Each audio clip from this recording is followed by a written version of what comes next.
Students, हम लोग production function study कर रहे थे इन द शॉर्ट पीरियड अल्पकाल में। और इसमें मैंने आपको लास्ट वीडियो में एक्सप्लेन किया था परिवर्तनशील अनुपातों के नियम क्या होते हैं, यानी कि लॉ ऑफ वेरिएबल प्रोपोर्शंस क्या होता है, what do you mean by law of variable proportions. और इसको डिफरेंट नामों से जाना जाता है, मैंने डिटेल में आपको बताया हुआ है लास्ट वीडियो में। इसको रिटर्न्स टू फैक्टर भी कहते हैं, लॉज ऑफ रिटर्न भी कहते हैं, इस नाम से भी इसको जाना जाता है, यानी अनुपातों के नियम के नाम से भी इसको जाना जाता है, या उत्पत्ति के नियमों के नाम से भी इसको जाना जाता है। और मैंने आपको बताया था कि एक फैक्टर को फिक्स मान के चलते हैं और दूसरे को वेरिएबल लेते हैं, या फिर अगर दो ही फैक्टर्स ऑफ प्रोडक्शन है, या फिर अदर सिचुएशंस को भी मैंने आपको एक्सप्लेन किया था। आज के इस वीडियो में हम समझेंगे टैबुलर फॉर्म में और diagrammatically law of variable proportions को। तो सबसे पहले देखते हैं टैबुलर फॉर्म में कैसे हम एक्सप्लेन कर सकते हैं लॉ ऑफ वेरिएबल प्रोपोर्शंस को। तो देखिए, ये एक टेबल बनाया है मैंने। फर्स्ट कॉलम में आप देखिए यूनिट्स ऑफ कैपिटल शो किया है, then units of labour, capital को के से डिनोट किया है, लेबर को एल से, देन टोटल प्रोडक्ट दिखाया गया है, फिर एवरेज प्रोडक्ट और फिर मार्जिनल प्रोडक्ट। मैंने आपको बताया था एक फैक्टर को हम फिक्स रखेंगे, तो कैपिटल को यहाँ हमने फिक्स रखा है, 1 1 शो किया है सब में, और यूनिट्स ऑफ लेबर को चेंज किया है, 0 1 2 3 4। टोटल प्रोडक्ट है, जितना उत्पादन हुआ है उसको क्यू से डिनोट किया है। फिर हमने एवरेज प्रोडक्ट कैलकुलेट किया है। एवरेज प्रोडक्ट कैसे कैलकुलेट करेंगे, जो टोटल प्रोडक्ट है उसको डिवाइड करेंगे लेबर से, यानी कि टीपी डिवाइडेड बाय एल।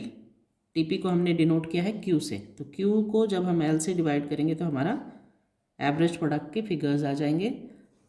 फिर हमने कैलकुलेट किया है एमपी को। एमपी क्या है, marginal product. Total product, average product, marginal product. Marginal product कैसे आया, change in quantity upon change in labour, यानी कि क्वांटिटी में कितना चेंज हुआ है उसको डिवाइड किया है किससे, चेंज इन लेबर से, तो ये आ जाएगा हमारा मार्जिनल प्रोडक्ट। ये कैलकुलेशन मैंने आपको पिछला जो वीडियो है उसमें एक्सप्लेन करे हुए हैं कि आप टोटल प्रोडक्ट कैसे कैलकुलेट करते हैं, एवरेज प्रोडक्ट कैसे करते हैं, और एमपी को कैसे कैलकुलेट करते हैं। तो इस टेबल को देखते हैं हम। तो देखिए, अब यहाँ क्या मान के चलते हैं हम इस टेबल में, we assume that capital is being used in a fixed quantity. Capital is being used in a fixed quantity, यानी कि जो कैपिटल है वो फिक्स क्वांटिटी में यूज़ हुआ है, एंड जो लेबर है can be use in varying quantity, अलग अलग चेंजिंग क्वांटिटी में उसको यूज़ किया जाता है जितना रिक्वायर्ड है उसके अकॉर्डिंग। अब जो गिवन फिक्स क्वांटिटी है, with given fix quantity of capital, firm क्या करती है, इंक्रीज करती है एम्प्लॉयमेंट ऑफ लेबर को। आप देखिए इस टेबल में कहाँ तक इंक्रीज कर रही है। तो अगर इसको पूरा देखें,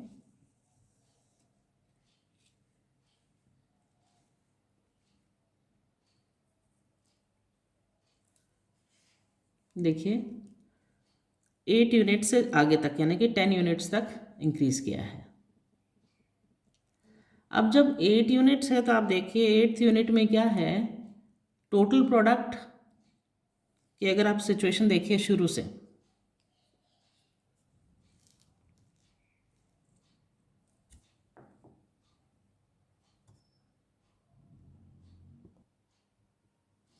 देखिए टोटल प्रोडक्ट देखिए स्टार्टिंग में कितना है, 0 है, 70 है, देन 160 है। क्या शो कर रहा है कि ये बढ़ रहा है, शुरू में इंक्रीज हो रहा है।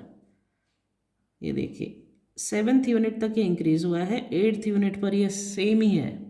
7th पर कितना है, 546 यूनिट्स है, तो 8th पर भी 546 यूनिट है, यानी कि 8th यूनिट ऑफ लेबर जब एम्प्लॉय किया है तो टोटल प्रोडक्ट उतना ही है जितना 7th यूनिट पर था।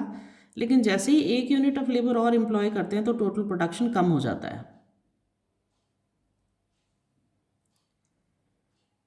और जब 10th unit of labour employ करते हैं तो टोटल प्रोडक्शन क्या हो जाता है, और भी कम हो जाता है। सो हम कह सकते हैं कि as the firm increases the employment of labour beyond 8 units, यानी 8 यूनिट के आगे जैसे ही वो एम्प्लॉयमेंट बढ़ाती है लेबर का, तो जो टोटल प्रोडक्ट है इंस्टेड ऑफ राइजिंग क्या होता है, ये फॉल हो जाता है, कम हो जाता है। बट अगर शुरुआत से देखें from first unit to 7th unit, total product increases, total product क्या हो रहा है, बढ़ रहा है। पहले 70 यूनिट्स था, बढ़ के कितना हो गया 546। अब यहाँ पर it is worth noting that marginal product को अगर आप देखते हैं, marginal product from the first unit यहाँ से to 3rd unit of labour, यहाँ तक जो इसका राइज है, जो बढ़ रहा है, वो क्या बढ़ रहा है, रैपिडली राइज हो रहा है। But after the employment of 4th unit, जब 4th यूनिट का एम्प्लॉयमेंट होता है तो आप देखिए टोटल प्रोडक्ट यहाँ पर राइज हो रहा है, टोटल प्रोडक्ट तो बढ़ रहा है, बट जो इसकी रेट ऑफ इंक्रीज है वो कम है। हम यहाँ पे कह सकते हैं कि मार्जिनल प्रोडक्ट ऑफ लेबर क्या है, अगर आपको याद हो मैंने पहले आपको एक्सप्लेन किया था, marginal product of labour is the increment in total output due to employment of extra units of labour. और एवरेज प्रोडक्ट मैंने क्या बताया था, इट राइजेस, यहाँ देखिए जो एवरेज प्रोडक्ट है it rises up to the 3rd unit of labour, 3rd unit तक एवरेज प्रोडक्ट भी राइज हो रहा है, उसके बाद क्या हो रहा है, एक कांस्टेंट हो गया और फिर फॉल होने लग गया। So one very important thing जो नोट करने वाली है वो यहाँ पे है दैट एवरेज प्रोडक्ट दो डिमिनिशिंग, कम हो रहा है, लेकिन वो नेगेटिव नहीं गया है। लेकिन अगर मार्जिनल प्रोडक्ट को हम देखते हैं after 8th unit of labour, 8th पे कितना हो गया देखिए 0 हो गया, so after 8th unit of labour it becomes negative. So what can be concluded here is that, जैसा क्या कंक्लूड कर सकते हैं हम, average product when average product rises, यानी कि जब एवरेज प्रोडक्ट बढ़ रहा है, marginal product also rises, marginal product भी बढ़ रहा है with a rapid rate. But when average product is maximum, देखिए एवरेज प्रोडक्ट मैक्सिमम कहाँ पर है, यहाँ पर, यहाँ से मार्जिनल प्रोडक्ट क्या हो गया है, कम हो रहा है, और एक स्टेज के बाद वो नेगेटिव हो जाता है। तो 3 सिचुएशन है यहाँ पर, एक तो है स्टेज 1, एक स्टेज 2 और एक स्टेज 3।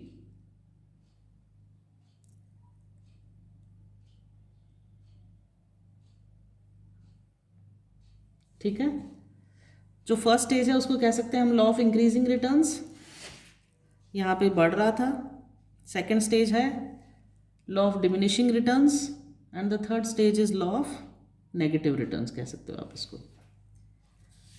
फर्स्ट स्टेज क्या है, बढ़ते प्रतिफल की अवस्था, सेकेंड स्टेज घटते प्रतिफल की अवस्था, और थर्ड इज ऋणात्मक, यानी कि ऋणात्मक सीमांत प्रतिफल की अवस्था। तो these are the 3 stages of law of variable proportion. अब इसको डायग्रामेटिकली समझ लेते हैं, जो हमने टेबुलर फॉर्म में समझा। एक बार वापस देखिए, फर्स्ट स्टेज क्या है, जब तक 3 यूनिट्स ऑफ लेबर एम्प्लॉय कर रही है, फर्स्ट स्टेज में आप देखिए मार्जिनल प्रोडक्ट जो है बढ़ रहा है। 4th जब यूनिट ऑफ लेबर एम्प्लॉय किया तो मार्जिनल प्रोडक्ट कम हो गया और कम होते गया up to 7th unit. 8th जब एम्प्लॉय किया यूनिट ऑफ लेबर तो कितना हो गया, 0 हो गया, और जब 9th unit of labour employ किया तो मार्जिनल प्रोडक्ट नेगेटिव हो गया। तो ये 3 स्थितियाँ रहेगी लॉ ऑफ वेरिएबल प्रोपोर्शन में, 3 स्टेजेस रहेगी। फर्स्ट स्टेज को हम law of increasing returns two factor कहते हैं, सेकंड को डिमिनिशिंग रिटर्न्स टू फैक्टर कहते हैं, और थर्ड को नेगेटिव रिटर्न्स टू फैक्टर कहते हैं। अब हम देखते हैं इसको डायग्रामेटिकली। तो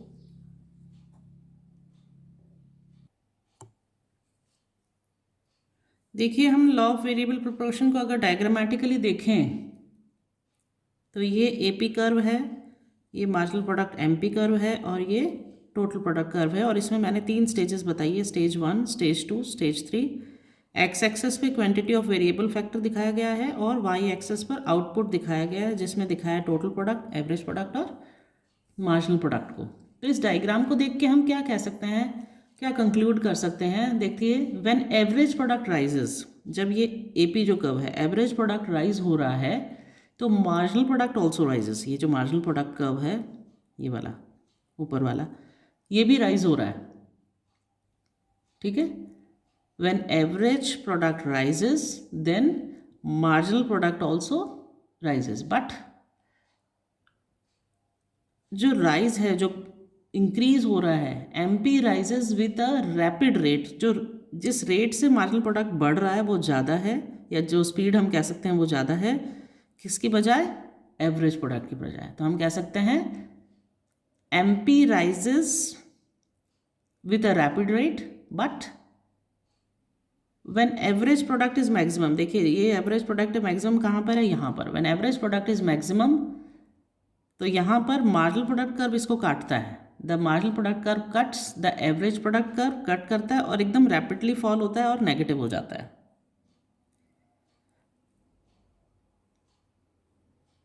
okay, and total product curve क्या हो रहा है?